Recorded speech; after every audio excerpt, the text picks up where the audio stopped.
Oke, kawan-kawan semuanya. Assalamualaikum warahmatullahi wabarakatuh. Seperti biasa, gue balik lagi di channel YouTube ini ya. Oke, untuk kesempatan kali ini gue coba ingin sedikit ngebahas nih ya. Ada berita terbaru yang perlu kita cermati juga ya. Karena ini merupakan berita yang menurut gue ya ada progresivitas gitu ya.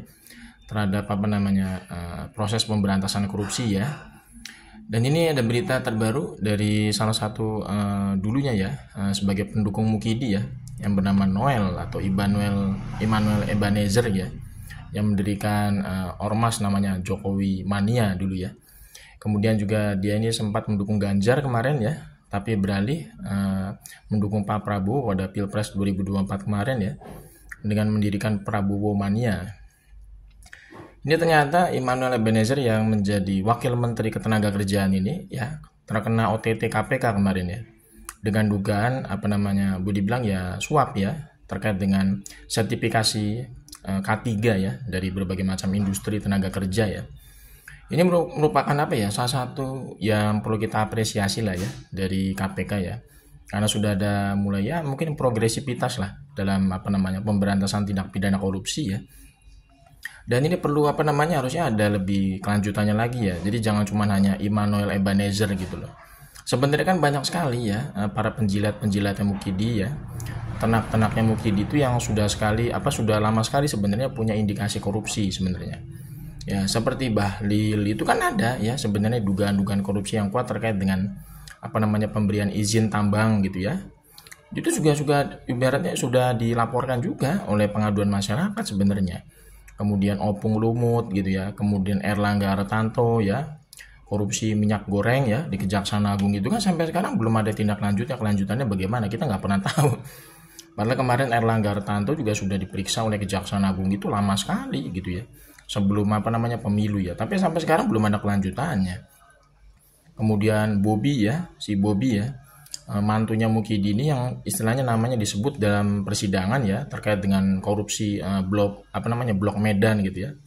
Itu juga perlu sebenarnya diusut oleh pihak KPK gitu kan. Jadi kasus-kasus korupsi kelas kakap ini harus segera dituntaskan ya.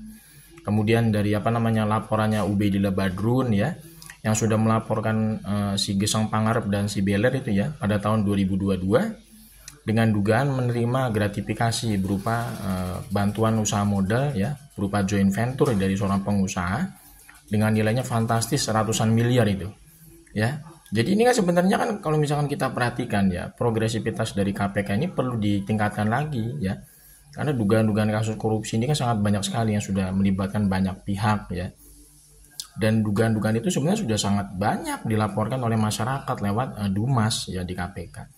Tapi jangan hanya berhenti di Noel aja gitu ya. Menurut gue ini perlu ada progresivitas yang sangat signifikan dari pihak KPK sendiri selaku lembaga anti rasuah yang punya tupoksi tanggung jawab yang sangat besar untuk memberantas korupsi di negara ini. Tapi kita perlu apresiasi lah ya. Mudah-mudahan nanti ada juga ya menurut gue ya penjilat-penjilat yang Mukidi yang tadi gue sebutkan itu bisa berani gitu ya KPK itu untuk ibaratnya menyelidiki dulu gitu loh.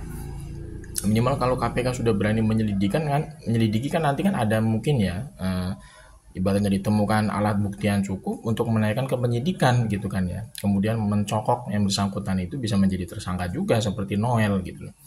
Karena indikasi-indikasi kasus korupsi di para pejabat ya, terutama dari para orang titipannya Mukidi kan sangat besar sekali sebenarnya.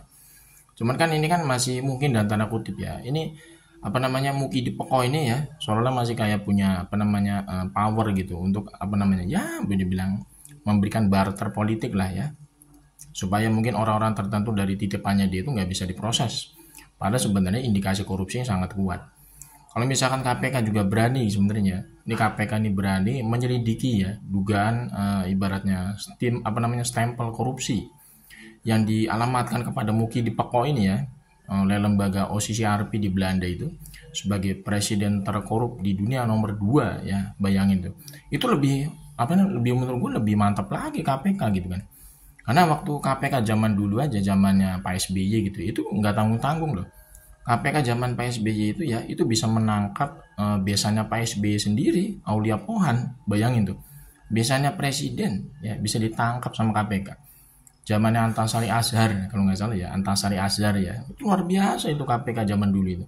Jadi mereka itu bekerja itu nggak perlu takut sama siapapun. Kalau misalkan memang udah punya indikasi kuat melakukan tindak pidana korupsi, ya disikat aja, nggak peduli mau besannya presiden, mau keluarganya presiden, mau mantunya presiden ya.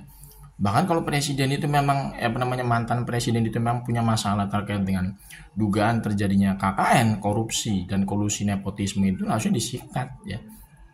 Supaya apa? Supaya kepercayaan publik terhadap KPK ini bisa kembali meningkat, kembali naik lagi seperti dulu ya. Karena kan pasca eranya Mukidi-Peko itu ya, kita sama-sama tahu KPK itu kan dilemahkan ya dari segi tupoksinya sebagai lembaga anti rasuah.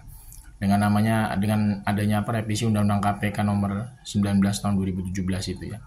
Ini kan itu sangat miris kalau misalkan KPK istilahnya dibiarkan mati suri ya. Makanya ini menurut gue ini harus ada progresivitas dari KPK saat ini untuk terus mengembangkan ya penyelidikan kasus korupsi yang sebenarnya sudah dilaporkan oleh masyarakat di bagian Dumas.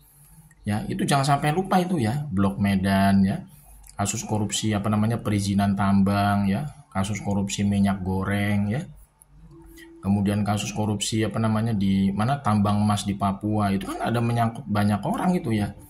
Kemudian indikasi kasus korupsi yang lain seperti itu ya, si Yakut Gentong Air ya, Kementerian Agama yang melakukan korupsi kuota haji ya, kemudian Nadiem Makarim ya, kasus korupsi terkait pengadaan laptop yang luar biasa dari Kementerian Pendidikan ya. Bayangin tuh, biaya operasional pendidikan aja itu sampai dikorupsi ya. Ini sangat ironis menurut gue. Jadi memang negara ini sudah darurat korupsi lah ya. Dan ini merupakan sebenarnya warisan bobrok dari rezim Mukidi selama 10 tahun kemarin. Karena revolusi mental yang diciptakan oleh Mukidi kemarin selama dia menjadi penguasa selama 10 tahun, itu revolusi mental yang bobrok sekali. Makanya menurut gue ini mudah-mudahan KPK ya setelah menetapkan Noel ini ya istilahnya tercokok dalam OTT KPK, kemudian nanti bisa ditetapkan menjadi tersangka. Mudah-mudahan nanti KPK bisa melakukan progresivitas terhadap kasus-kasus korupsi yang lain yang lebih besar ya, kita sebut kategorinya kelas kakap lah yang tadi gue sebutin ya. Jadi nggak perlu takut ya, nggak perlu takut. Jadi KPK tuh kalau misalkan memberantas korupsi ya dengan profesional, itu masyarakat pasti mendukung gitu loh. Jadi nggak perlu takut sama Mukidi, nggak perlu takut sama penjilatnya Mukidi, nggak perlu. Masyarakat itu pasti mendukung KPK dari belakang, mensupport gitu ya. Karena kita kan ingin melihat bangsa ini kan bisa bersih dari yang namanya korupsi. Karena korupsi kan termasuk extraordinary crime yang perlu mendapatkan perhatian khusus atau treatment khusus untuk apa? Untuk melakukan baik pencegahan maupun penindakannya gitu ya. Jadi nggak bisa kasus korupsi itu istilahnya tuh diberikan treatment yang biasa-biasa aja, nggak bisa, karena ini masuk extraordinary ya. Perlu ada treatment yang sangat-sangat tegas gitu ya. Jadi siapapun yang melakukan korupsi harus disikat gitu.